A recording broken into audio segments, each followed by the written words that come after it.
Good morning class, welcome to GN virtual classes. मैं assistant professor Sania from GN girls college Patiala ਅੱਜ ਤੁਹਾਨੂੰ multinational ਕੰਪਨੀਆਂ ਬਾਰੇ ਕਵਰ ਕਰਾਵਾਂਗੀ। ਇਸ ਵੀਡੀਓ ਦੇ ਵਿੱਚ ਆਪਾਂ ਇਹ ਦੇਖਾਂਗੇ ਕਿ ਜਿਹੜੀ ਬਾਹਰ ਦੀ ਕੰਪਨੀਆਂ ਨੇ ਉਹ ਆਪਣੀ ਲੋਕਲ ਕੰਪਨੀ ਨਾਲ ਕਿਵੇਂ ਡੀਲ ਕਰਦੀਆਂ ਨੇ, ਕਿਵੇਂ ਆਪਾਂ ਇਹ ਦੇਖਦੇ ਹਾਂ ਕਿ ਜਿਹੜੇ ਲੋਕਲ ਦੇ ਕਸਟਮਰਸ ਨੇ ਉਹ ਬਾਹਰ ਦੇ ਕਸਟਮਰਸ ਨਾਲ ਜੁਆਇਨ ਕਰਦੇ ਨੇ, ਬਾਹਰ ਦੀ ਮਾਰਕੀਟ ਦੇ ਵਿੱਚ ਆਪਣਾ ਯੋਗਦਾਨ ਦਿੰਦੇ ਨੇ। ਤਾਂ ਅੱਜ ਦੀ ਵੀਡੀਓ ਦੇ ਵਿੱਚ ਆਪਾਂ ਬਾਹਰ ਦੀ ਕੰਪਨੀ ਤੇ ਆਪਣੀ ਕੰਪਨੀਆਂ ਦੇ ਵਿੱਚ, ਲੋਕਲ ਕੰਪਨੀਆਂ ਦੇ ਵਿੱਚ ਡਾਇਰੈਕਟ ਰਿਲੇਸ਼ਨਸ਼ਿਪ ਨੂੰ ਸਮਝਾਂਗੇ। ਤਾਂ ਮਲਟੀਨੈਸ਼ਨਲ ਕੰਪਨੀਆਂ ਨੂੰ ਆਪਾਂ ਇਸ ਵੀਡੀਓ ਦੇ ਵਿੱਚ ਪ੍ਰੋਪਰਲੀ ਕਵਰ ਕਰਾਂਗੇ, ਉਸਦੇ ਮੈਰਿਟਸ ਤੇ ਡੀਮੈਰਿਟਸ ਕੀ ਨੇ, ਇਹ सब आप आज की वीडियो दे विच डिस्कस करांगे।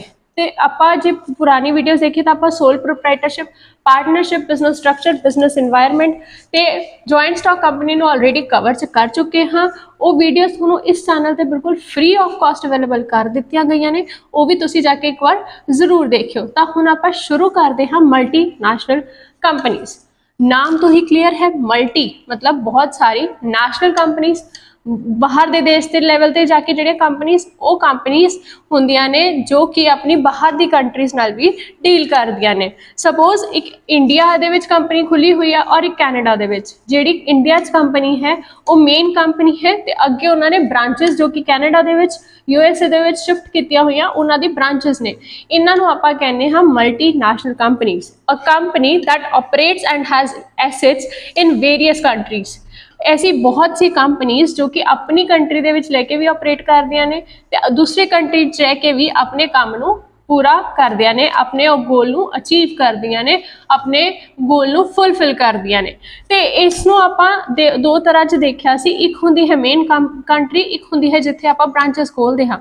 जेहड़ी तां कंपनी मेन कंपनी हुंदी है जिथे अपना रजिस्टर्ड ऑफिसर हुंदा है या रजिस्टर्ड ऑफिस अपनी कंपनी दा खुलिया हुंदा है, उसनूं आपां होस्ट कंपनी दे नाम तो जानदे हां।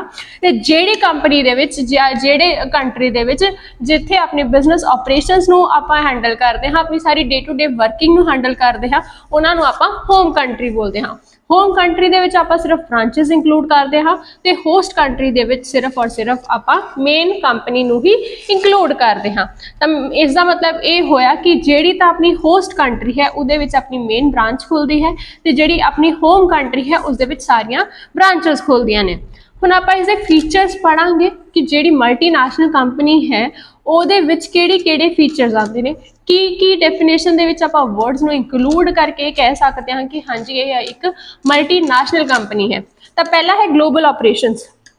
ऑबवियसली जो बाहर के लोगों नाल आपां डील करांगे, बाहर के लोगों नाल घुलांगे मिलांगे तो उसनूं आपां ग्लोबली लैवल ते आपां इन टच रहिंदे हां बाहर के कस्टमर्स नाल, बाहर की मार्केट नाल। तो इहदे विच जिहड़े भी सारे ऑपरेशंस हुंदे ने, जिहड़े भी बिजनेस के ऑपरेशंस हुंदे ने, वो ग्लोबल लैवल ते रीच कर जांदे ने। एक सिर्फ पर्टिकुलर कुछ मार्केट के सैगमेंट तक नहीं हुंदे, ये बल्कि ग्लोबली सारा कुछ डील करते हैं। तो नेक्स्ट है सेंट्रलाइज मैनेजमेंट। सेंट्रलाइज मैनेजमेंट मतलब एक decision making is done at headquarters. जिहड़ी भी डिसीजन होएगी, जिहड़ी भी अपनी मेन डिसीजन की पार्टिसिपेशन होएगी वो सारी हेडक्वार्टर्स से ली जाती है, जो कि होम कंट्री दे विच मतलब जिथे उन्हां दी ब्रांचेस ने उत्थे ली जाती है।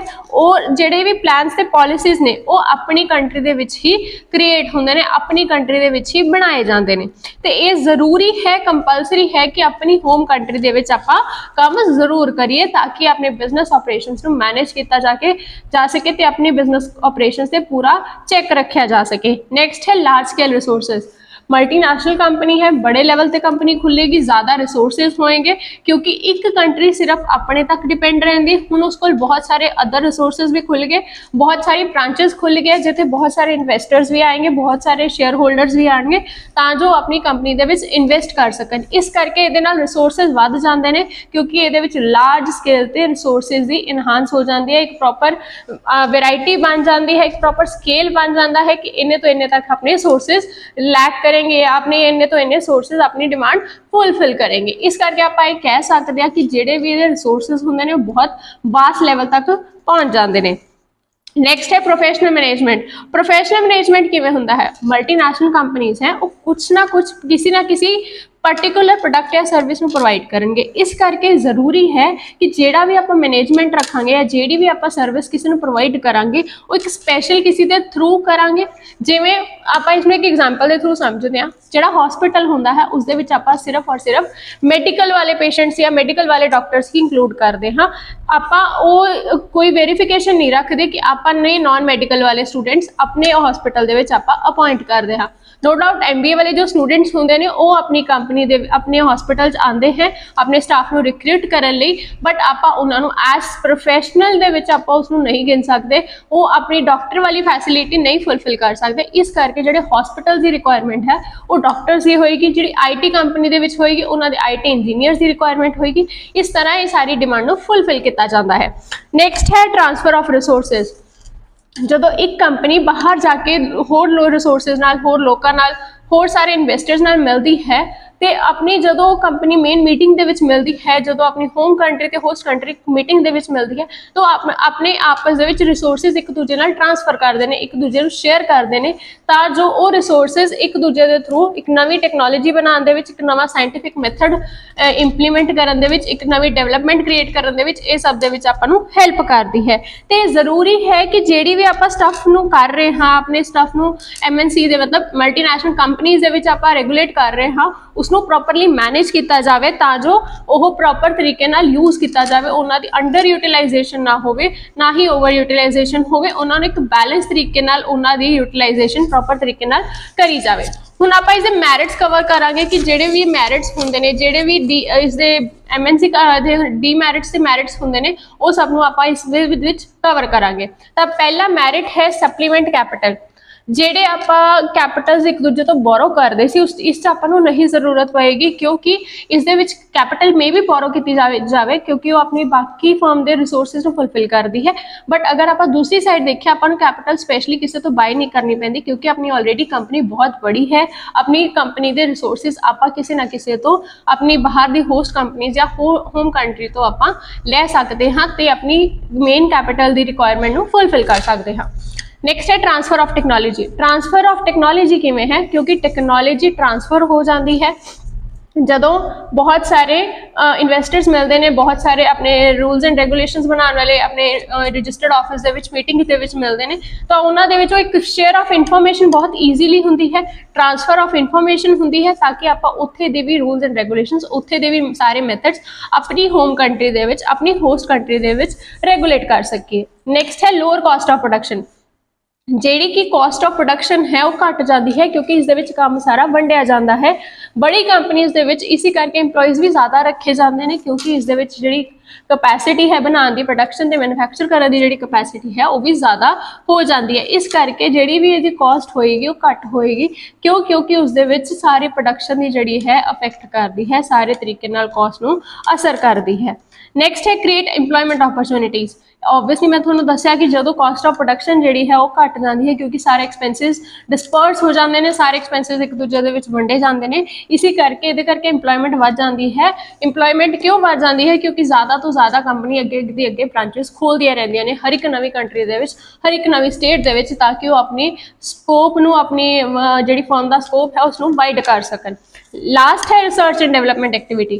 जिहड़ी भी MNC कंपनी होंदी है उन्होंने रिसर्च से डेवलपमेंट की जिहड़ी मेहनत है वो नहीं करनी पैंदी क्योंकि वो रिसर्च एंड डेवलपमेंट वो सारी एक्टिविटीज़ जिहड़ियां परफॉर्म कीतियां जाणगियां MNC दे द्वारा उन्हां दी होम ते होस्ट कंट्री खुद ही मिल के अपनी कंट्री दे रिसोर्सिस की नॉलेज इकट्ठी करती है ताकि वो अपनी अज की सैटिस्फैक्शन मार्केट की जिहड़ी है वो फुलफिल कर सकन। हुण आप इसके डिसएडवांटेजेस पढ़ांगे कि MNC ज़्यादा प्रेफर क्यों नहीं की जांदियां, बहुत ही घट कंपनीज़ का नाम MNC क्यों दिता जाता है। पहला है हार्मफुल टू प्रोड्यूसर्स। ਜਿਹੜੀਆਂ MNCs ਹੁੰਦੀਆਂ ਨੇ ਇਹਦੇ ਵਿੱਚ ਛੋਟੇ ਜਿਹੜੇ ਪ੍ਰੋਡਿਊਸਰਸ ਹੁੰਦੇ ਨੇ ਉਹ ਜ਼ਿਆਦਾ ਇਫੈਕਟ ਹੁੰਦੇ ਨੇ ਕਿਉਂਕਿ ਆਪਾਂ ਕਿਸੇ ਰਿਨੋਨਡ ਕੰਪਨੀ ਤੇ ਜ਼ਿਆਦਾ ਟਰਸਟ ਕਰਦੇ ਆ as compare to small company. ਇਸ ਕਰਕੇ ਜਿਹੜੇ ਸਮਾਲ ਪ੍ਰੋਡਿਊਸਰਸ ਹੁੰਦੇ ਨੇ ਉਹਨਾਂ ਨੂੰ ਇਸ ਦੇ ਵਿੱਚ ਇਗਨੋਰ ਕਰ ਦਿੱਤਾ ਜਾਂਦਾ ਹੈ। ਨੈਕਸਟ ਹੈ ਹਾਰਮਫੁਲ ਟੂ ਕੰਜ਼ਿਊਮਰਸ। ਜਿਹੜੀ ਵੀ ਕੰਪਨੀ ਕੋਈ ਵੀ ਚੀਜ਼ ਪ੍ਰੋਡਿਊਸ ਕਰ ਰਹੀ ਹੋਏਗੀ ਤੇ ਅੱਗੇ ਐਡਵਰਟਾਈਜ਼ਮੈਂਟ ਲਈ ਜਾਂ ਅੱਗੇ ਮੈਨੇਜਮੈਂਟ ਨੂੰ ਪੈਕਿੰਗ ਲਈ ਭੇਜੇਗੀ, ਉਹ ਚੀਜ਼ਾਂ ਜਿਹੜੀਆਂ ਕੁਆਲਿਟੀ ਦੀ ਜਿਹੜੀ ਪ੍ਰੋਡਕਸ਼ਨ ਦੀਆਂ ਹੁੰਦੀਆਂ ਨੇ ਜੋ ਕਿ ਉਹਨਾਂ ਨੇ ਧਿਆਨ ਰੱਖੀਆਂ ਸੀ ਬਟ कुछ चीज़ां जो कि मैनेजमेंट होर नोटिस कर सकते सी उन्होंने पैकिंग करदे नोटिस नहीं की, जिस करके कस्टमर्स की क्वालिटी दी उन्होंने टेस्ट एंड प्रेफरेंसिस की क्वालिटी ते सैक्रीफाइजेशन होंदी है। नैक्सट है बैड बिजनेस एथिक्स। ਜਿਹੜੀ बिजनेस की पैकेजिंग है वो भी सिर्फ और सिर्फ उन्होंने सेल करन तक का मतलब है, उन्होंने सिर्फ कस्टमर्स को अट्रैक्ट करन तक का मतलब है। उन्होंने इस चीज़ को कोई मतलब नहीं है कि ਜਿਹੜੇ कस्टमर के इंटरस्ट ने वो किवें हावी हो सकते हैं या बिजनेस से, या फिर उन्होंने कस्टमर की जी सर्विस है या कस्टमर के जोड़े इंटरस्ट ने वो वर्किंग को किवें अफेक्ट कर सकते हैं। नैक्सट है पॉलिटिकल डोमीनेंस। हर महीने, हर 6 महीने, हर साल 2 साल बाद जो भी कोई पॉलिटिकल पार्टी नवी अपने मार्केट के आती है तो वो अपने रूल्स एंड रेगूलेशंस लेके आती है। तो हर 6 महीने बाद, साल बाद, हर बार पॉलिटिकल पार्टी के अकॉर्डिंग अपने रूल्स एंड रेगूलेशंस को चेंज करना है थोड़ा किसी भी कंपनी लिए डिफिकल्ट हो जाएगा। इस करके जी पॉलिटिकल पावर है वो एक MNC कंपनी पर बहुत गंदा असर पाती है। इस करके आप कह सकते हैं कि पॉलिटिकल डोमीनेंस होने करके अपनी जी मल्टीनैशनल कंपनीज है ज़्यादातर सक्सैसफुल नहीं होंदियां। लास्ट है क्रिएटिंग मोनोपोली। मोनोपोली नाम तो ही क्लियर है, मोनो मतलब सिंगल, पॉली मतलब मार्केट। एक सिंगल मार्केट, एक सिंगल ओनर जिथे विच एक सिंगल ओनर ही अपनी सारी मार्केट को रन करता है। तो जी मोनोपोली क्रिएट करती है MNCs वो इस करके क्योंकि वो अपनी मार्केट दे विच अपने नाम नूं ही, अपनी इमेज नूं बहुत वधिया क्रिएट कर लेंदे ने, जिस करके ये मोनोपोली उन्होंने नुकसान देती है कि उन्होंने एक मार्केट दे विच इमेज क्रिएट कर ली कि इस तो बाद साडी इमेज बहुत है और इस तो बाद ये जिहड़ी भी असीं प्रोडक्शन करांगे सिर्फ साडे द्वारा की जाएगी, ये होर कोई नहीं कर सकता। जिस करके बहुत सारे मार्केट के कंज्यूमर्स, जिस करके बहुत सारे प्रोड्यूसर्स, मैन्युफैक्चरर्स गंदे तरीके नाल, बुरे तरीके नाल बहुत भैड़ा अफेक्ट करते हैं। इस करके जी MNCs ने ये ज़्यादातर लोग प्रेफर नहीं करते। तो अज की वीडियो के विच आपां देखिया कि MNCs किवें काम करदियां ने, की इसके बेनीफिट्स रहणगे, की इसके फीचर्स रहणगे, की इसके नुकसान ने, क्यों MNCs नूं प्रेफर नहीं कराया जाता, की होम कंट्री हुंदा है तो किसनूं आपां होस्ट कंट्री के नाम तो जानते हैं। तो अगर तुहानूं वीडियो वधिया लगी हो तो प्लीज़ लाइक तो शेयर जरूर करियो तो चैनल नूं सबसक्राइब भी करियो ताकि तुहानूं आने वाली वीडियो सारी नोटिफिकेशंस मिलदियां रहन। Thank you so much.